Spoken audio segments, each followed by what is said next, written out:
میاں صاحب نے انتخابی جلسوں کو منشور کے فائنل ہونے سے مشروط کیا ہوا ہے. کب دیکھ رہے ہیں میاں صاحب کو؟ لوگ بڑے بےتاب ہیں جلسوں میں دیکھنے کے لیے. جی انشاءاللہ ہم اصل میں اگر تو معاملہ محض رسمی اور روایتی ہوتا اور ہمیں پچھلے منشور دیکھ کے وہی نعرے، وہی سلوگنز، وہی لفاظی کرنا ہوتی تو ہم کب کے کر چکے ہوتے. لیکن ہم بہت ہی سیریس، بہت ہی سنجیدہ قسم کی ایکسرسائز کر رہے ہیں. جب میاں صاحب نے مجھے اس بہت بڑے ٹاسک کے لیے نامزد کیا تو میں نے پھر ارکان کا چناؤ کیا، ان کی منظوری لی، اور ہم نے کوئی سندیلا صاحب 32 کمیٹیز بنائی ہیں جو مختلف شعبوں سے تعلق رکھتے ہیں. افراد، کوئی توانائی سے ہے، کوئی آئی ٹی سے ہے، کوئی صحت سے ہے، کوئی ایجوکیشن سے ہے، اور کوئی زندگی کے دوسرے شعبوں سے ہے. وہ اپنا اپنا کام کر رہے ہیں. ایک چیئر پرسن ہے، اس کے ساتھ بھی 2-4 شخصیات کام کر رہی ہیں. ان کے آج میں نے ان کو میسج بھیجا ہے کہ وہ 2 دن مزید لے لیں اور 30 تاریخ تک اپنی ریکمنڈیشن ہمیں بھیجیں تاکہ ہم انہیں دیکھیں اور پھر لیڈرشپ کے سامنے پیش کریں. ہوپ فلی چونکہ یہ بہت ہی، جیسے میں نے عرض کیا کہ سیریس قسم کی ایکسرسائز ہے.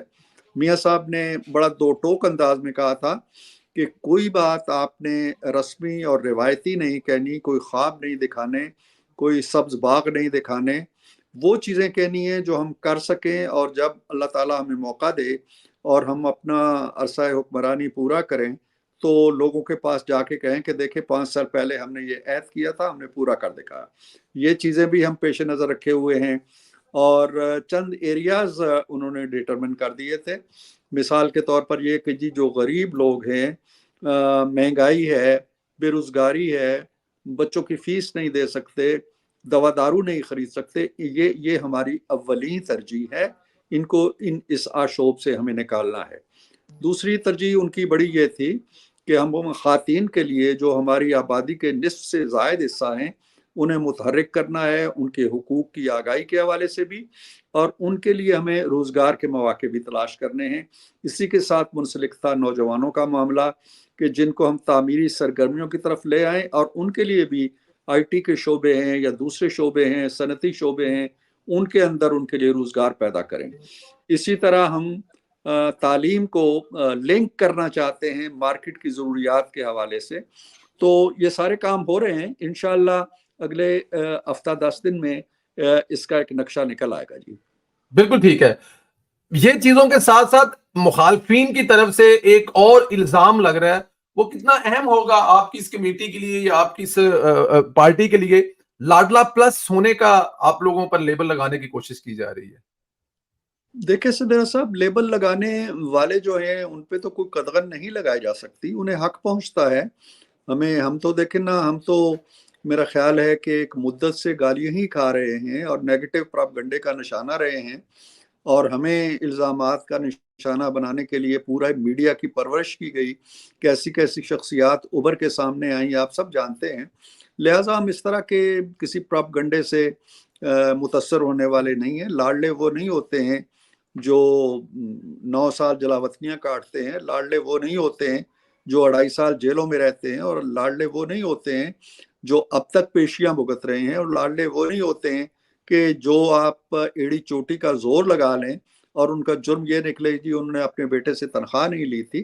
ہم ان چیزوں کی پرواہ نہیں کرتے. ہماری ایک ہی اپیل ہوتی ہے لوگوں سے جب بھی انتخابات ہوتے ہیں کہ آپ پرفارمنس دیکھیں.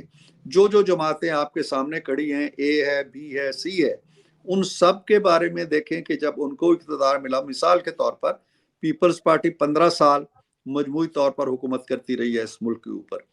ان سے پوچھا جا سکتا ہے جی کہ آپ کے نامہ اعمال میں کیا ہے، آپ نے اس پاکستان کے لیے کیا کیا ہے. ہم نے کوئی مجموعی طور پر سندیلا صاحب 9 سال میاں صاحب کی حکومت ہے، مجموعی طور پر ہم 9 سال کی 90 چیزیں گنوا سکتے ہیں. پھر تحریک انصاف کے 4 سال ہیں تو وہ گالی، دروغ گوئی، الزامات، جھوٹ، انتقام، جیل میں ٹھونسو، پنکھا اتارو، اے سی اتارو، ٹیلی ویژن بند کرو، یہ چیزیں ہیں ان کے پاس اور کچھ نہیں ہے.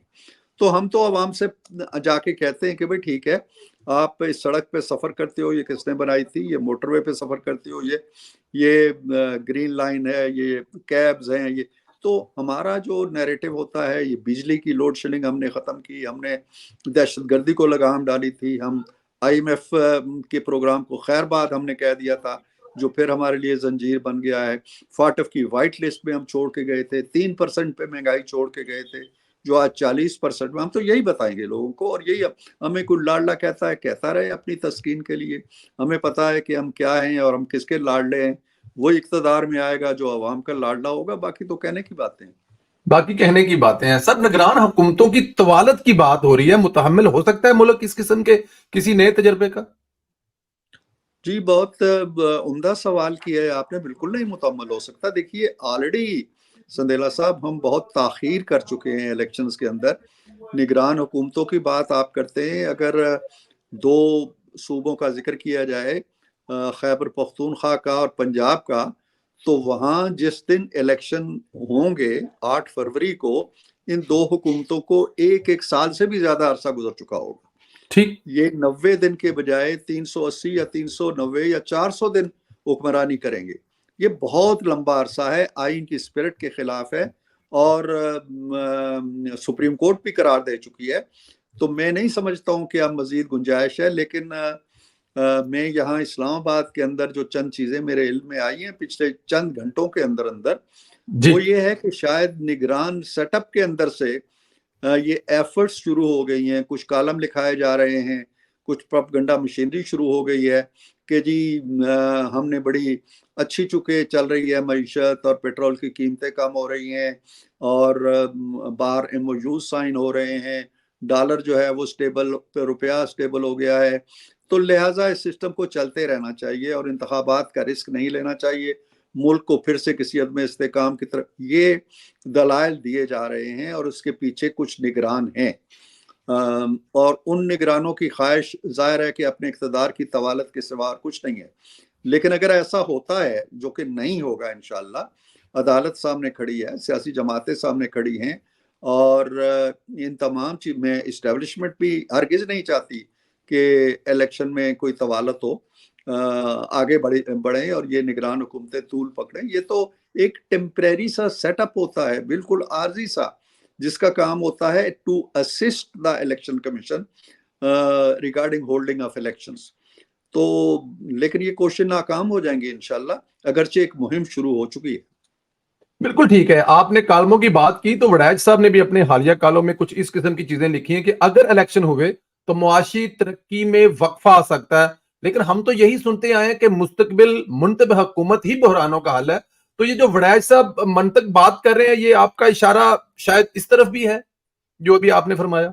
دیکھیں ایک سے زیادہ چیزیں سامنے آئی ہیں، یہ کالم بھی سامنے آیا ہے، اور اس میں وہی دلیل دی گئی ہے جو باقی لوگ بھی دلیل دے رہے ہیں، اور کچھ چینلز کے اوپر اس طرح کی ڈسکشنز بھی ہو رہی ہیں۔ میں نہیں سمجھتا ہوں کہ کوئی معاشی انقلاب آیا ہے یا کوئی بہت بڑی تبدیلی آئی ہے۔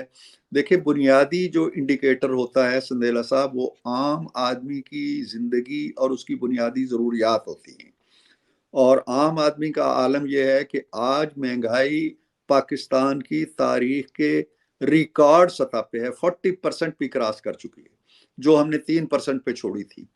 تو اس لیے یہ اس طرح کے دعوے جو ہیں وہ بیکار ہے۔ باقی رہ گئے MOUs، تو MOUs آپ کو پتا ہے سائن ہوتے رہتے ہیں۔ جی MOUs کے لیے ایک مستحکم حکومت ضروری ہوتی ہے، ان کو عملی جامہ پہنانے کے لیے، لہٰذا اس میں کسی طرح کے ہمیں، میرا خیال ہے کہ نہیں پڑھنا چاہیے اس طرح کے جو وسوسے یا اس طرح کی جو اندیشے پھیلائے جا رہے ہیں الیکشن کے حوالے سے۔ یہ بڑی افسوسناک بات ہے۔ آپ کو یاد ہوگا کہ سپریم کورٹ نے بھی کہا تھا کہ اس طرح کی چیزیں، اس طرح کی باتیں بھی آپ کریں تو گھر جا کے بیوی سے کریں، سر عام نہ کریں۔ تو بالکل ٹھیک، سر عام اب ہونے لگی ہیں، تو شاید سپریم کورٹ کو بھی نوٹس لینا چاہیے کہ مت کریں یہ کام۔ الیکشن آلریڈی بہت دیر ہو چکی ہے، وہ وقت پہ ہونے چاہیے، ہمارے اندرونی حالات کا تقاضا ہے، ہمارے بیرونی تعلقات کا تقاضا ہے، ہماری معیشت کا تقاضا ہے۔ یہ بھی ہو سکتا ہے جن کی بیویاں نہ سنتے ہوں ان کو کالم کا سہارا لینا پڑے، لیکن چلو اس سے آگے چلتے ہیں۔ سر آپ کی کلمی نوک جھوک بھی چل رہی ہے وڈائچ صاحب کے ساتھ، وہ 9 مئی کے جو واقعات کے ملزمان ہیں ان کو معافی دلانا چاہتے ہیں اور آپ مخالفت کر رہے ہیں۔